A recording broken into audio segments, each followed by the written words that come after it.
નમસ્કાર વાલા મિત્રો, હવે આપણે સ્વાધ્યાય 6.4 આપણે ભાગાકારની રીતે વર્ગમૂળ શોધતા શીખ્યા. એમાં હવે પ્રશ્ન નંબર 3 છે કે જે દશાંશ અપૂર્ણાંક વાળી સંખ્યા હોય પૂર્ણ વર્ગ, તો એનું વર્ગમૂળ કેવી રીતના મળે. તો આપણે આને ભાગાકારની રીતે આનું વર્ગમૂળ શોધતા શીખશું. તો જો 7.29 છે, તો 7.29 માં આપણે પોઈન્ટને ધ્યાનમાં લીધા વગર, જે ભાગાકારમાં છે આપણે એને પોઈન્ટમાં લીધા વગર અથવા તો અવિભાજ્ય અવયવની રીતે શોધવું હોય તો પણ એ રીતે શોધી શકાય. કે પોઈન્ટ છે ને અત્યારે આપણે ધ્યાનમાં લેશું નહીં, તો પોઈન્ટ કાઢી નાખો એટલે 729 થઈ ગયા. તો ભાગાકારની રીતે શોધવા માટે આપણે શું કરતા હતા, તો કે એકમ દશક થી જૂથ બનાવતા હતા બધે અંકનું, અને બાકીની સંખ્યા છે એનું જૂથ. હવે જો અહીંયા 729 માં 29 નું એક જૂથ બન્યું, પછી 7 નું એક બન્યું. હવે 7 માં આપણે ભાગ ચલાવવાનું છે કે જે વર્ગ સંખ્યાથી ભાગ ચલાવવાનો છે.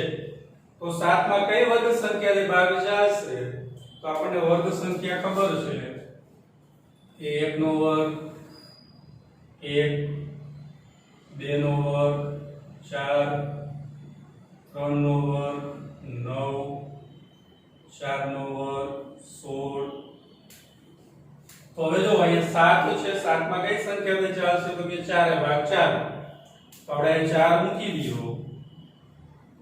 તો 4 મૂકવા માટે કેનો વર્ગ છે, તો કે 2 નો વર્ગ છે. તો અહીં ભાજકમાં 2, ભાગફળમાં 2, એટલે 2 ગુણ્યા 2, 2 દુ ને 4.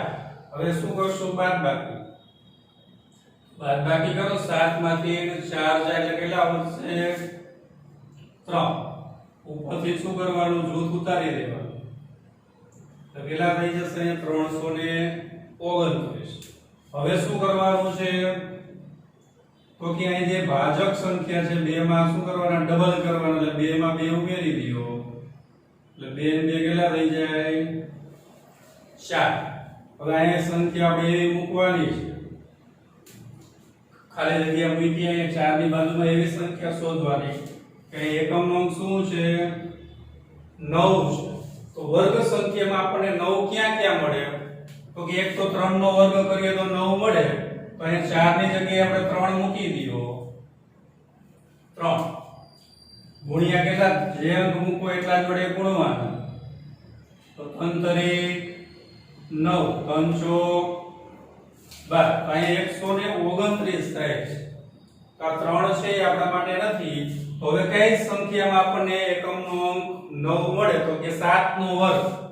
તમે 7 નો વર્ગ કરો એટલે કેટલા મળે, 49. તો આપણે શું કરશું, હવે 4 ની જગ્યાએ 7 મૂકી દો. તો 47 થયા, 47 ને કેટલા વડે 7 મૂકી એટલે 7 વડે ગુણશું. તો ગુણાકાર કરો, 7 7 49 વધી 4, 7 ચોક 28 ને 4 32. તો 7 છે અહીંયા 7 મૂકશું, ભાગફળમાં કેટલા મૂકવાના, 7. અહીંયા કેટલા થઈ જાય, તો કે 329. હવે બાદબાકી કરી નાખો, 0 0 0. હવે ભાગાકાર થઈ ગયો. હવે આપણે મૂકશું વર્ગમૂળની રીતે. તેથી પોઈન્ટ વાળી સંખ્યા છે 7.29 નું વર્ગમૂળ.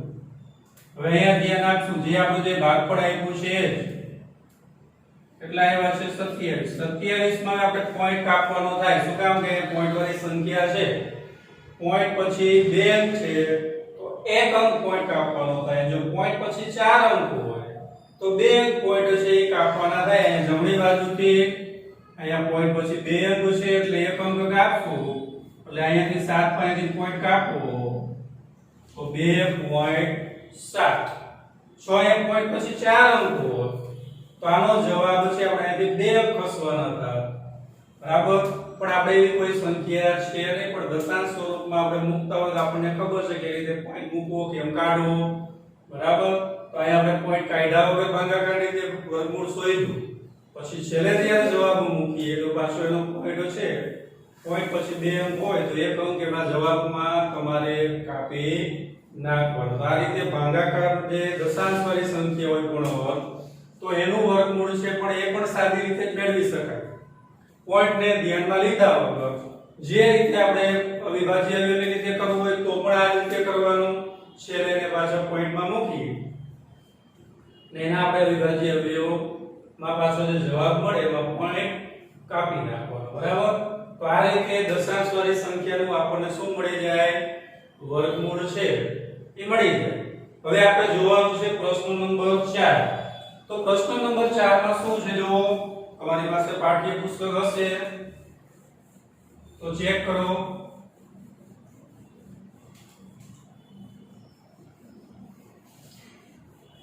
કે જે પૂર્ણવર્ગ સંખ્યા આપેલી નથી અને પૂર્ણવર્ગ સંખ્યાની નાનામાં નાની સંખ્યા શોધવાની છે કે જે બાદ કરતા પૂર્ણવર્ગ સંખ્યા બને. તો આપણે એની રકમ જોઈએ કે નીચે આપેલી સંખ્યાઓ માટે એવી નાનામાં નાની સંખ્યા શોધો કે જેની આપેલી સંખ્યાના બાદબાકી કરતા મળતી નવી સંખ્યા પૂર્ણવર્ગ સંખ્યા બને અને તે સંખ્યાનું વર્ગમૂળ શોધો.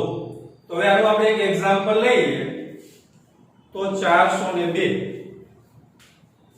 તો 402 પ્રશ્ન નંબર 4 છે આપણો કે જે પૂર્ણવર્ગ સંખ્યા નથી n નાનામાં નાની એવી સંખ્યા બાદ કરો કે જેનેથી આપેલી સંખ્યા પૂર્ણવર્ગ સંખ્યા બને અને એ જ સંખ્યાનું આપણે વર્ગમૂળ શોધવાનું છે.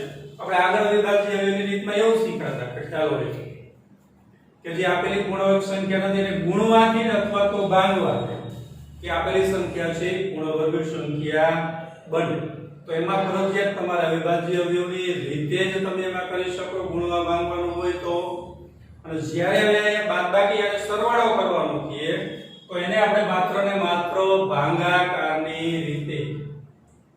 ધ્યાન રાખજો કે જ્યારે બાદબાકી કરવાનું કીએ આપેલી સંખ્યામાંથી અથવા તો સરવાળો કરવાનું કીએ તો ત્યારે એને ભાગાકારની રીતે જ એનો વર્ગમૂળ શોધી અને પછી જ આપણે એને આગળ વધવાનું થાય.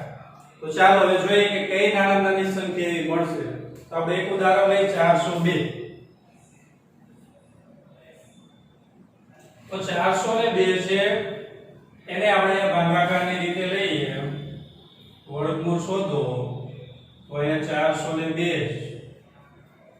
શું કરશું?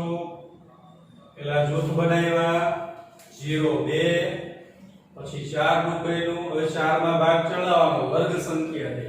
તો કઈ વર્ગ સંખ્યાથી ભાગ ચાલશે? તો તમને ખ્યાલ જ હશે કે 2 નો વર્ગ 4 થાય તો 2 ભાગ આલે થાય ભાજકમાં કેટલા મૂકશું? 2. ભાગફળમાં 2. અહીંયા 2 દુ 4.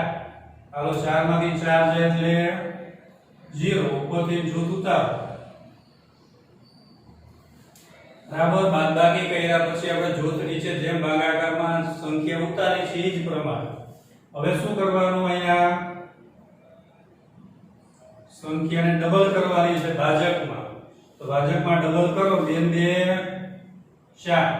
હવે અહીંયા 4 માં એવી સંખ્યા મૂકવાની જો જૂથ ઉતારી દીધું છે તો અહીંયા 4 કરતા અહીંયા સંખ્યા નાની છે તો ભાગ ચાલે નહીં. આપણને ખબર છે કે જ્યારે શેષ છે ભાજક કરતા ઓછી હોય અથવા તો ભાજક કરતા શેષ નાની હોય તો ત્યારે ભાગ ચાલે નહીં. ભાગ ન ચાલે તો શું કરવું પડે? ભાગમાં પડે 0.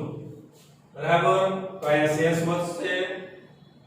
જે પૂર્ણવર્ગ સંખ્યાનો એનો ભાગાકાર કરો એટલે એમાં નીચે શેષ વધે. હવે આપણે આને જે રીત બતાવવાની છે કે જે નાના નાની સંખ્યા શોધવાની પછી એનું વર્ગમૂળ આપણે શોધવાનું છે જોઈએ. તો તેથી જે 402 છે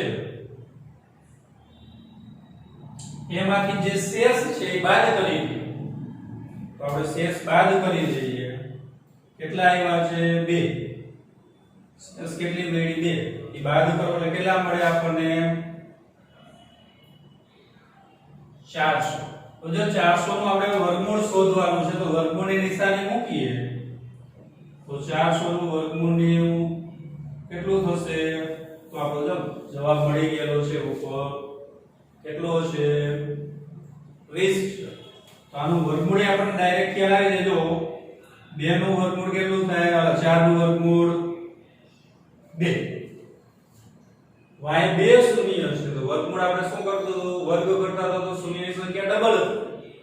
જ્યારે વર્ગમૂળ લ્યો તો શૂન્યની સંખ્યા કેટલી થઈ જાય? અડધી થઈ જાય. 2 છે તો એક શૂન્ય મૂકી દો તો કેટલું થશે? 20. તો આ રીતે એક એક્ઝામ્પલ હજી આપણે એક બીજું એક્ઝામ્પલ લઈ લઈએ કે 1989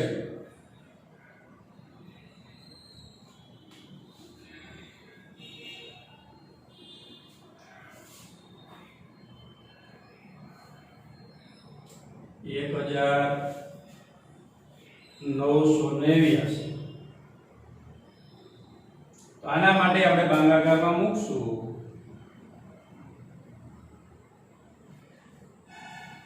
શું બનાવશું? પેલા જૂથ. એક જૂથ બન્યું 89, બીજું બનશે 19. ચાલો હવે ભાગ ચલાવવા માટે અહીંયા જો 19 છે, 19 માં પૂર્ણવર્ગ સંખ્યાથી ભાગ ચલાવો તો કઈ પૂર્ણવર્ગ સંખ્યાથી ભાગ ચાલશે? 1 નો વર્ગ 1, 2 નો વર્ગ 4, 3 નો વર્ગ 9, 4 નો વર્ગ 16, 5 નો 25. 5 વધી જાય છે તો કેટલા ચાલશે? 4. તો અહીંયા 4 મૂકશું, અહીંયા 4 મૂકશું, અહીંયા કેટલા મૂકશું? 16. ચાલો કરો બાદબાકી. તો 9 માંથી 6 જાય એટલે 3, 1 માંથી 1 જાય 0. ઉપરથી જૂથ ઉતારી દો એટલે 389. હવે શું કરવાનું છે? ડબલ. 4 + 4 કેટલા થાય? 4 ને 4 8 અથવા તો 4 ના ડબલ. ચાલો હવે અહીંયા એવી સંખ્યા મૂકવાની છે. જો અહીંયા ધ્યાન આપશું હવે કે આપણે તો વર્ગમૂળ શોધતા હતા તો ડાયરેક્ટ એકમના અંકથી આપણે જોતા હતા કયો અંક મૂકવાથી ને અહીંયા થઈ જાય. તો અહીંયા પણ આપણે ક્રમમાં એકમ એવા મૂકવા પડશે કે જે એકમ અહીંયા મૂકવાથી ક્રમશઃ મૂકતા જાઓ. એક મૂકીએ તો 1 ગુણ્યા એટલે કેટલા થઈ જાય? 81. 81 તો આપણે અહીંયા 389. એક તો આલે નહીં તો હવે 2 મૂકો. 2 મૂકો તો 2 ગુણ્યા 2 4 8 દુ 16 તો 2 આપણને કામ આવશે ને 164 થયા. તો હવે 3 મૂકી દો તો 3 મૂકો 3 તરી 9 ને 3 અઠાને 24 449 થયા. તો 3 નહીં આવે 4 મૂકી જોઈએ. ચોકો 16 વધી 1 832 ને 1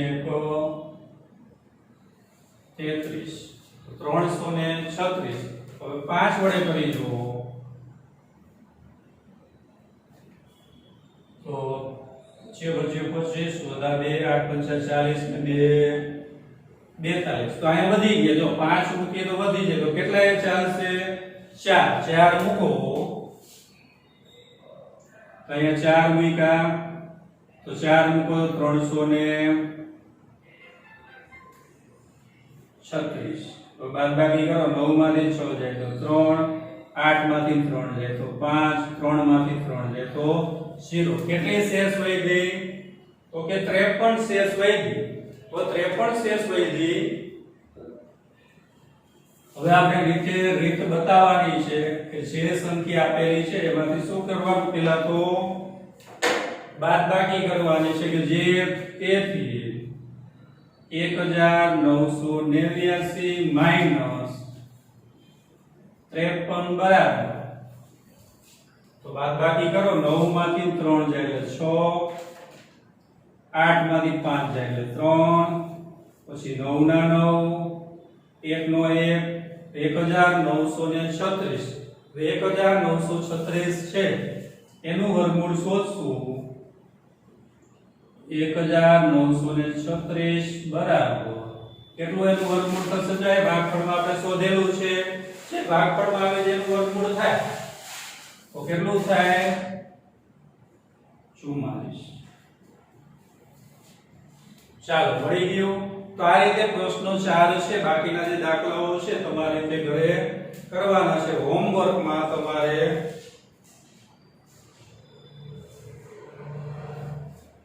સ્વાધ્યાય 6.4 પ્રશ્ન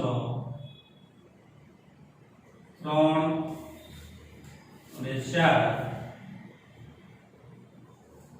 બાકી નોટમાં કરો.